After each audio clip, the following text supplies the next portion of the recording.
এক মুঠো লাল কাদামাটি আর তার সঙ্গে মিশে থাকা ঘাম, ধৈর্য আর মানুষের মেধা। এই সাধারণ উপাদান থেকেই জন্ম নিচ্ছে এমন এক শিল্প যা যুগ যুগ ধরে আমাদের ঘরকে দিয়েছে আশ্রয়। এলবেস্টার। গ্রামের নিভৃত প্রান্তে ভোরের আলো ফোটার আগেই শুরু হয় কাজ। মাটির গন্ধে ভরে ওঠে চারপাশ। কারিগরের হাত দুটো যেন শুধু হাত নয়, ওগুলো অভিজ্ঞতার জীবন্ত দলিল। প্রথমে বেছে নেওয়া হয় সঠিক লাল কাদামাটি, যে মাটি খুব শক্তও নয় আবার খুব নরমও নয়। এই মাটিকে পানির সঙ্গে মিশিয়ে পা আর হাতে দলাই মলাই করে তৈরি করা হয় একদম নিখুঁত মিশ্রণ। এই পর্বেই ধরা পড়ে কারিগরের দক্ষতা। একটু এদিক সেদিক হলেই নষ্ট হয়ে যায় পুরো কাঠামো। এরপর শুরু হয় ছাঁচে ঢালার কাজ। একটার পর একটা এলবেস্টার ছাউনির আকার পায়। হাতে গড়া প্রতিটি টুকরোতেই লুকিয়ে থাকে একজন মানুষের দিনের পর দিন শেখা জ্ঞান। রোদে শুকানোর দৃশ্যটা সবচেয়ে আবেগঘন। তপ্ত সূর্যের নিচে সারি সারি এলবেস্টার, যেন নীরবে দাঁড়িয়ে থাকা লাল রঙের সৈনিক। রোদ যত তীব্র, কারিগরের অপেক্ষাও তত দীর্ঘ। এই এলবেস্টার শুধু ছাউনি নয়, এটা গ্রামের অর্থনীতির ভরসা। একটা ঘর মানে শুধু ইট পাথর নয়, এলবেস্টার মানে শীতল ঘর, বৃষ্টিতে সুরক্ষা আর শত বছরের ঐতিহ্য।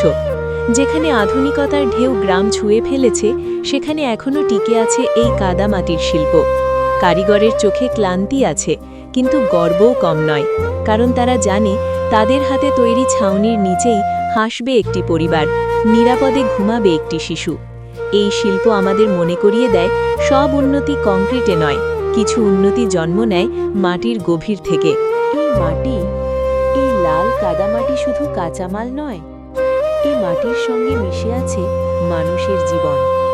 যে হাতগুলো সকাল থেকে সন্ধে পর্যন্ত মাটির সঙ্গে লড়ে যায়, সেই হাতগুলোই রাতে নিজের ঘরের ছাউনির দিকে তাকিয়ে একটু শান্তি খোঁজে।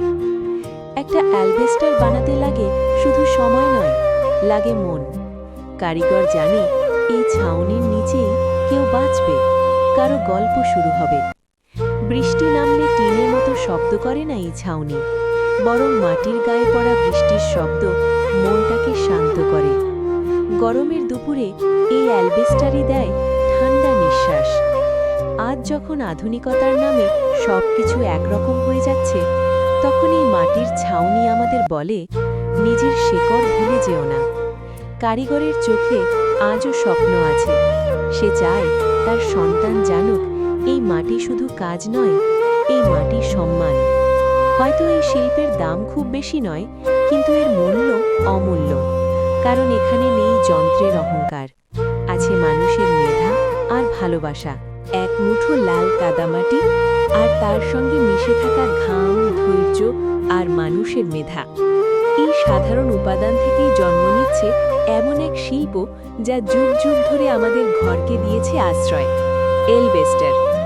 গ্রামের নিভৃত প্রান্তে ভোরের আলো ফোটার আগেই শুরু হয় কাজ।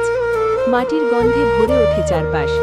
কারিগরের হাত দুটো যেন শুধু হাত নয়, ওগুলো অভিজ্ঞতার জীবন্ত দলিল। প্রথমে বেছে নেওয়া হয় সঠিক লাল কাদামাটি, যে মাটি খুব শক্তও নয় আবার খুব নরমও নয়। এই মাটিকে পানির সঙ্গে মিশিয়ে পা আর হাতে দলাই মলাই করে তৈরি করা হয় একদম নিখুঁত মিশ্রণ। এই পর্বেই